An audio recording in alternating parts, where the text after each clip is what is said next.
We gather here tonight to bring women back to their rightful place. The Testaments, a new Hulu original series from the executive producers of The Handmaid's Tale. It's easier to accept a story than believe that the people around you are monsters. The battle isn't over. There comes a time when you have to take action, when you have to choose your own destiny. Never quite as it seems.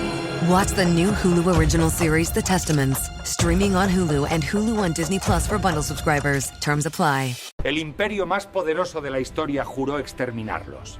300 años después, se sentaron en el trono de Roma. Este laberinto tiene 600 kilómetros. Aquí abajo, los muertos protegían a los vivos. Un pez dibujado en el polvo. Era todo lo que necesitaban para reconocer a un hermano o a un espía. Roma tenía legiones, arenas y fuego. Ellos tenían algo que ningún emperador logró matar.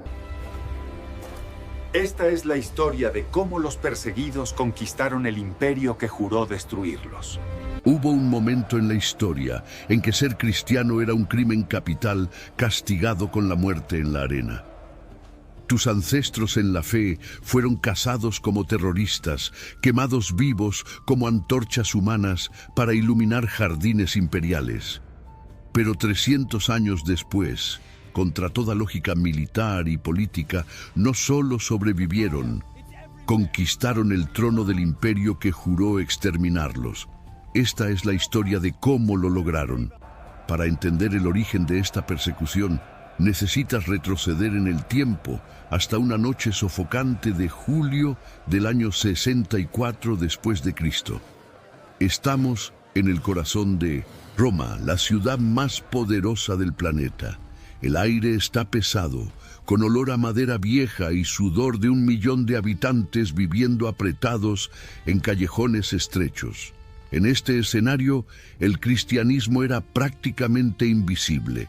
Apenas una pequeña secta judía que se reunía en el fondo de las casas, considerada extraña pero inofensiva. Hasta que el viento cambió. Un incendio comenzó cerca del Circo Máximo. Alimentado por el verano seco y vientos fuertes, salió totalmente de control. Durante 6 días, Roma ardió. El fuego derretía el bronce de las estatuas y transformaba edificios en chimeneas gigantes. Cuando el humo bajó, 10 de los 14 barrios de la ciudad se habían convertido en cenizas y escombros. El pueblo estaba en la calle, hambriento, sin techo y furioso. Y lo peor para el gobierno, comenzó a correr un rumor peligroso. Decían que el propio emperador Nerón había ordenado el incendio para abrir espacio a su nuevo palacio megalómano.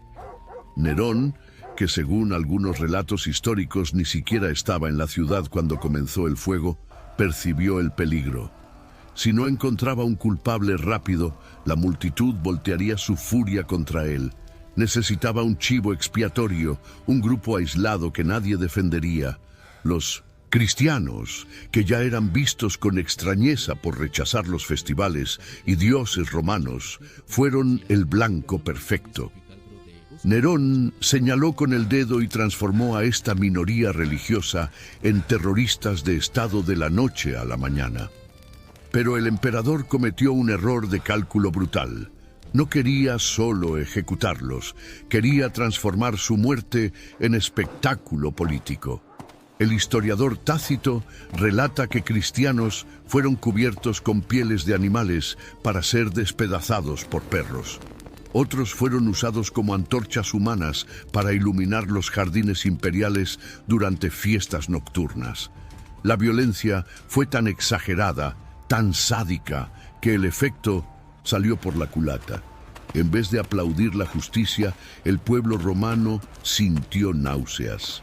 La población comenzó a ver a aquellas personas no como criminales peligrosos, sino como víctimas de la locura de un gobernante inestable. El plan de Nerón falló en limpiar su imagen, pero tuvo éxito en una cosa: colocó una diana en la espalda de cada cristiano del imperio. La orden ahora era exterminio total. Para no ser barridos del mapa, necesitaban seguir operando, pero sin ser vistos. y esto creó un problema logístico aparentemente imposible. ¿Cómo organizas una resistencia cuando hay espías del gobierno en cada esquina y la recompensa por tu cabeza paga un año de salario de un soldado? Roma no tenía cámaras de vigilancia ni rastreo digital, pero tenía algo tal vez peor: los delatores. Era un sistema oficial donde vecinos, comerciantes e informantes profesionales ganaban una parte sustancial de los bienes de cualquier persona que denunciaran. La codicia transformó a cada ciudadano en un policía en potencia. Un movimiento en falso, una oración escuchada a través de la pared delgada de un apartamento, y la guardia pretoriana derribaba tu puerta antes de la cena. En este clima de paranoia absoluta, las sinagogas cerraron las puertas a los cristianos para protegerse. No tenían templos, no tenían sede. El correo romano era vigilado. Necesitaban encontrarse para sobrevivir. Pero ¿cómo saber quién era un hermano en la fe y quién era un espía disfrazado listo para entregarte a los leones? La solución fue un sistema de criptografía analógica trazado en el polvo del suelo. Ponte en la situación. Estás caminando por el mercado ruidoso de Trajano y te cruzas con un extraño.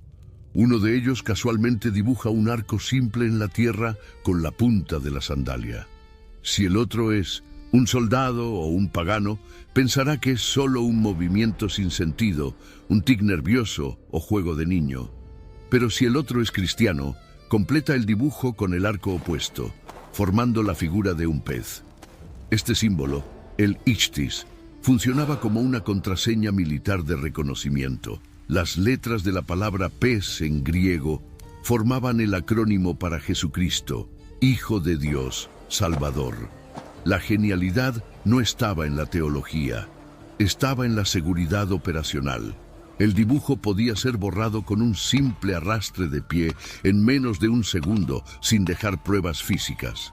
Esto permitió la creación de una red descentralizada que Roma no conseguía mapear. El imperio estaba acostumbrado a aplastar ejércitos visibles y quemar templos de piedra. Pero ahora el enemigo era fluido, invisible. Si arrestaban a un líder en una casa, otras 10 células continuaban operando del otro lado del río Tíber. Pero incluso con códigos secretos, todavía necesitaban un lugar físico para reunirse en masa sin ser masacrados, y encontraron el refugio perfecto gracias a una brecha en la propia ley romana. El lugar más seguro para un cristiano en Roma no era un fuerte militar, era un cementerio, y el motivo no era religioso. Era una brecha jurídica que ni el emperador podía quebrar. Existe un mito popular de que vivían allá abajo escondidos como fugitivos. La verdad histórica es más inteligente y estratégica. Las catacumbas eran cementerios, y por la ley romana, cualquier local de sepultura era considerado territorio sagrado y jurídicamente inviolable. Ni siquiera la temida guardia pretoriana solía invadir un cementerio registrado por miedo a maldiciones y por respeto a la ley de los muertos. Aprovechando esta protección jurídica, sepultureros cristianos llamados fosores comenzaron una obra de ingeniería silenciosa. La geología de Roma ayudó. El suelo es rico en toba volcánica, una roca suave y fácil de cavar, pero que se endurece cuando entra en contacto con el aire. Con picos y lámparas de aceite no hicieron solo tumbas, crearon laberintos. Lo que construyeron desafía la ingeniería de la época, redes de túneles que llegan a 5 pisos de profundidad. Si estiraras todos los corredores de las catacumbas romanas, tendrías algo alrededor de 600 kilómetros de pasajes subterráneos, 600 kilómetros de oscuridad donde los vivos celebraban la cena, realizaban funerales y enseñaban a los nuevos convertidos. Todo esto rodeados por los huesos de los mártires y protegidos por un tabú religioso pagano. Usaron la muerte como escudo. El lugar que los romanos evitaban por miedo a fantasmas se convirtió en el pulmón de la iglesia. Las paredes eran decoradas no con escenas de guerra, sino con símbolos de esperanza. El ancla, el buen pastor, el pez. Una ciudad paralela existía debajo de los pies de los senadores que querían sus cabezas. Pero paredes de piedra y la ley de las tumbas solo protegían contra soldados y leyes humanas. No servían de nada contra enemigos microscópicos e invisibles. Cuando una amenaza biológica comenzó a devastar la población de la superficie, la estrategia de esconderse dejó de funcionar. Tuvieron que salir del subsuelo y hacer una elección que parecía suicida, pero que cambiaría la historia de la salud pública en Occidente. Estamos en el año 250. El Imperio enfrenta a un enemigo que ninguna espada consigue matar. Una plaga tan letal golpea a Roma que historiadores de la época, como Poncio de Cartago, relatan que 5.000 personas morían por día solo en la capital. 5.000 por día. La llamada plaga de Cipriano, probablemente una fiebre hemorrágica similar al ébola, transformó la ciudad en un cementerio a cielo abierto. Cuerpos se acumulaban en las calles. El olor de descomposición dominaba el aire. Los síntomas eran aterradores. Vómitos continuos, fiebre alta, ceguera. El instinto humano de supervivencia gritó una única orden: huye. Fue exactamente lo que la élite romana hizo. Los médicos famosos como Galeno en plagas anteriores huyeron. Sacerdotes de los templos paganos huyeron. El pánico era tanto que familias enteras llegaban a tirar parientes enfermos en la alcantarilla, todavía vivos, para evitar el contagio dentro de casa. Pero mientras la ciudad se vaciaba y la sociedad colapsaba, un grupo de personas comenzó a caminar en la dirección opuesta. Entraban en las zonas de infección, motivados por la orden de amar al prójimo como a sí mismo y por la creencia inquebrantable de que la muerte física no era el fin. Se quedaron. Recogían extraños abandonados en las calles, limpiaban heridas purulentas y, crucialmente, daban agua y comida a quien estaba demasiado débil para levantarse. El resultado biológico de esta elección teológica fue impactante. La ciencia moderna sabe que en epidemias antiguas la causa de muerte muchas veces no era el patógeno en sí, sino la deshidratación severa y el shock causado por el abandono. Al proporcionar cuidados básicos de enfermería, hidratación e higiene, los cristianos redujeron drásticamente la tasa de mortalidad en las comunidades donde actuaban. Algunas estimaciones sugieren que la tasa de supervivencia entre los que recibían cuidado era 2 a 3 veces mayor que entre los abandonados. Los paganos que sobrevivieron gracias a estos cuidados despertaban debiendo la vida a los mismos ateos que el imperio mandaba matar. Ya no veían a aquellos creyentes como enemigos del Estado, veían salvadores. La caridad venció a la biología. La Iglesia creció exponencialmente justamente cuando el mundo parecía acabar, ganando miles de convertidos que vieron la fe en acción. Viendo que la enfermedad no los detuvo y que su popularidad crecía, Roma decidió volver a su arma más terrible, el terror psicológico en la arena. El plan era humillarlos públicamente, pero el tiro salió por la culata de una forma que ningún emperador previó. El Coliseo fue diseñado para ser una máquina de propaganda. El objetivo del Estado romano allí no era solo la ejecución de criminales, era la humillación pública. El guión era claro: mostrar el miedo en los ojos de los condenados para probar que César era más fuerte que cualquier dios extranjero. El pueblo iba allá para ver el triunfo de Roma sobre sus enemigos. Pero cuando los portones se abrían y los cristianos entraban en la arena, el guión imperial se rompía. En vez de gritos de pavor, pánico y súplicas por misericordia, la platea veía algo perturbador. Hombres y mujeres caminando con calma, muchas veces entonando cánticos, abrazándose antes de enfrentar las fieras. El caso de la joven noble Perpetua, en el año 203, es el ejemplo perfecto de esta falla del sistema. Relatos de la época describen que entró en la arena con una dignidad que avergonzó a los verdugos. Cuando un gladiador inexperto tembló al tener que ejecutarla con la espada, dicen que ella misma guió la mano de él hasta su propio cuello. Esto no era resignación, era desafío. El espectáculo de la muerte tuvo el efecto reverso. La multitud que fue allá para ver la derrota de una secta salió hipnotizada por aquella valentía ilógica y sobrenatural. El escritor Tertuliano, observando esto, acuñó la frase que atravesaría siglos: la sangre de los mártires es semilla. Cada ejecución pública servía, irónicamente, como la mayor campaña de divulgación que el cristianismo podría tener.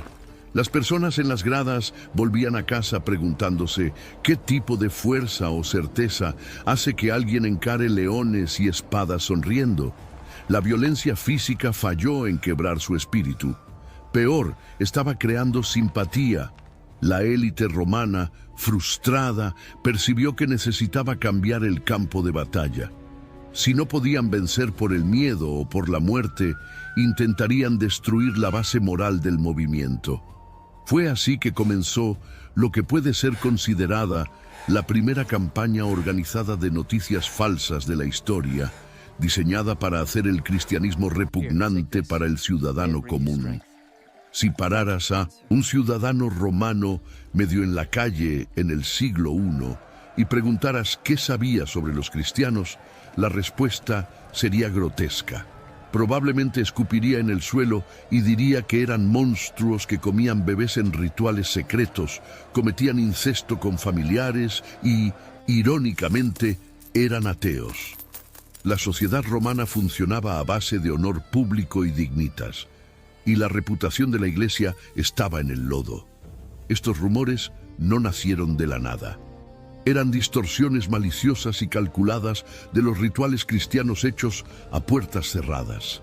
Cuando oían que los cristianos se reunían para comer el cuerpo y beber la sangre de su Dios, la mente romana, literal y supersticiosa, entendía canibalismo infantil.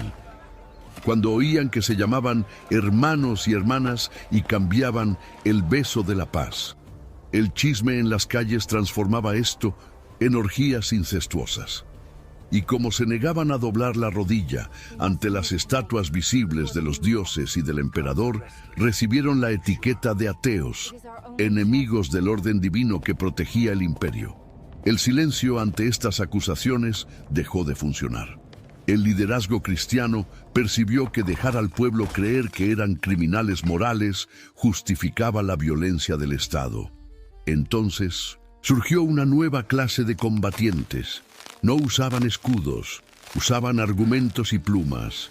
Hombres cultos como Justino Mártir vistieron el manto de filósofos y comenzaron a escribir las llamadas apologías, usando la propia lógica y retórica griega para desmontar las acusaciones punto por punto. El contraataque fue brillante, señalaron la hipocresía romana. Mientras nobles romanos abandonaban recién nacidos no deseados, especialmente niñas, en la basura o en el bosque, una práctica legal y común en la época, los cristianos recogían y criaban a esos niños. El argumento era irrefutable. ¿Quién valora más la vida?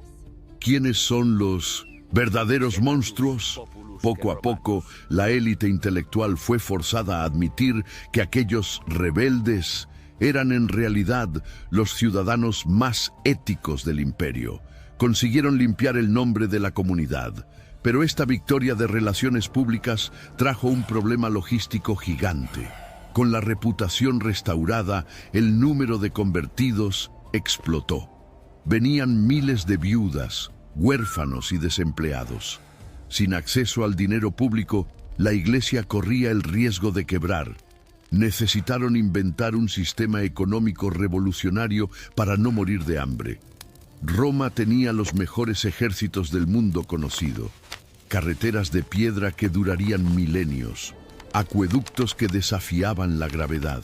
Pero no tenía previsión social. La vida era brutal. Si un carpintero caía de un andamio y se quebraba la pierna, o si un soldado moría en campaña dejando mujer e hijos, el destino era la miseria inmediata. No existía seguro de desempleo ni auxilio del gobierno. La única red de seguridad era la familia. Y si no tenías una rica, la alcantarilla era tu fin. En este vacío de crueldad estatal, la iglesia primitiva construyó algo que César jamás consiguió: una red de protección total. El desafío era inmenso. Con la fama de caridad esparciéndose, la comunidad atraía no solo convertidos espirituales, sino los desesperados económicos, viudas, huérfanos, esclavos enfermos descartados por los dueños, ancianos sin hijos. Esta masa de vulnerables podría haber llevado al movimiento a la quiebra en semanas, pero desarrollaron un sistema financiero voluntario y extremadamente eficiente. En vez de impuestos forzados cobrados por publicanos corruptos, cada miembro contribuía con lo que podía a un fondo común administrado con rigor por los diáconos. El filósofo Justino Mártir describió que estas donaciones no eran tasas de entrada, sino ofrendas libres depositadas durante las reuniones semanales, y cada centavo era contabilizado. El impacto de esto fue mucho más allá de la caridad. Crearon un Estado dentro del Estado. Un cristiano sabía que, si perdía el empleo por negarse a sacrificar al emperador, sus hijos no pasarían hambre. Esta seguridad económica generó una lealtad feroz que ninguna legión romana conseguía comprar con monedas de plata. Para el pagano medio, entrar a la iglesia significaba garantía de supervivencia física, además de la promesa de vida eterna. El emperador Diocleciano, un estratega frío que asumió el poder al final del siglo III, miró esta organización y no vio solo religión. Vio competencia. Percibió que matar cristianos aleatoriamente era inútil, pues la red de soporte de ellos era inquebrantable. Para destruir el movimiento necesitaba atacar la fuente de su cultura, su memoria. La orden siguiente no fue contra personas, fue contra el papel y la tinta que mantenían la fe viva. En el año 303, la táctica cambió radicalmente. Las redadas de madrugada ya no eran solo para arrestar personas, eran para saquear bibliotecas. Los soldados romanos revisaban estantes, baúles y fondos falsos en busca de rollos de papiro. Diocleciano entendió que el cristianismo era una religión basada en texto. La lógica era implacable. Si eliminas el manual de mínimos, instrucciones y la historia, el movimiento se disuelve en confusión en una única generación. Fue el primer intento sistemático de borrado cultural de la historia de la Iglesia. Quedó conocida como la Gran Persecución. La orden imperial era clara: entrega las escrituras para ser quemadas en plaza pública o sé ejecutado junto con ellas. Esto creó un dilema psicológico aterrador para los líderes de las comunidades. Muchos obispos, bajo la punta de la espada, cedieron. Entregaron los libros sagrados para salvar su propia piel y la de sus congregaciones. Quedaron conocidos como traditores, la raíz latina de la palabra traidor que usamos hasta hoy. Esto generó una crisis de confianza interna devastadora. La iglesia se dividió entre los puros que resistieron y los que colaboraron. Comunidades enteras se negaban a aceptar sacramentos de obispos que habían entregado las escrituras. La unidad estaba rajándose por dentro, pero esta presión externa forzó a la comunidad a tomar una decisión crítica que cambiaría la teología para siempre. En aquella época no existía una Biblia encuadernada como hoy. Circulaban decenas de textos diferentes: Evangelios de Tomás, Cartas de Clemente, Apocalipsis de Pedro. Cuando tienes que elegir qué esconder, sabiendo que aquel rollo de texto puede ser tu sentencia de muerte, te vuelves extremadamente selectivo. Nadie arriesga el cuello por un libro que considera apenas interesante. Solo mueres por lo que consideras innegociable. La hoguera de Diocleciano funcionó como un filtro de purificación involuntario. Historiadores observan que la persecución aceleró la definición del canon bíblico. Los textos secundarios fueron dejados atrás o entregados para saciar la furia de los soldados. Mientras tanto, los 4 evangelios y las cartas de Pablo fueron protegidos con sangre. El intento de destruir la Biblia acabó ayudando a definirla. Los textos sagrados fueron salvados, pero la estructura humana de la Iglesia estaba en pedazos. Con líderes muertos o desacreditados como traidores, necesitaban una nueva organización, rígida lo suficiente para no implosionar. Un ejército sin general pierde la guerra, no importa cuántos soldados tenga. A inicios del siglo IV, el cristianismo enfrentaba exactamente este escenario de pesadilla. Con el liderazgo diezmado por las ejecuciones y la autoridad moral de muchos obispos destruida por haber colaborado con Roma, el movimiento corría riesgo real de fragmentarse. La presión externa de las legiones era aplastante, pero el peligro interno era aún más letal: la anarquía. Sin liderazgo central claro, cualquier persona que tuviera una visión mística podía crear su propia versión de la fe. En un barrio, un grupo predicaba que Jesús nunca tuvo cuerpo físico. En el otro, rechazaban todo el pasado judío. La confusión doctrinaria era tanta que amenazaba deshacer la resistencia antes de que los soldados romanos tuvieran la oportunidad de terminar el servicio. Percibieron que sobrevivir como una red horizontal y democrática de iglesias domésticas ya no era viable ante un ataque total del Estado. Necesitaban orden, disciplina, una cadena de mando que no se rompiera. La respuesta a este caos no fue dar más libertad, fue imponer una rigidez casi militar, rescatando y fortificando ideas de líderes anteriores como Ignacio de Antioquía. La Iglesia consolidó el sistema conocido como monoepiscopado. La regla se volvió simple y absoluta: una ciudad, un obispo.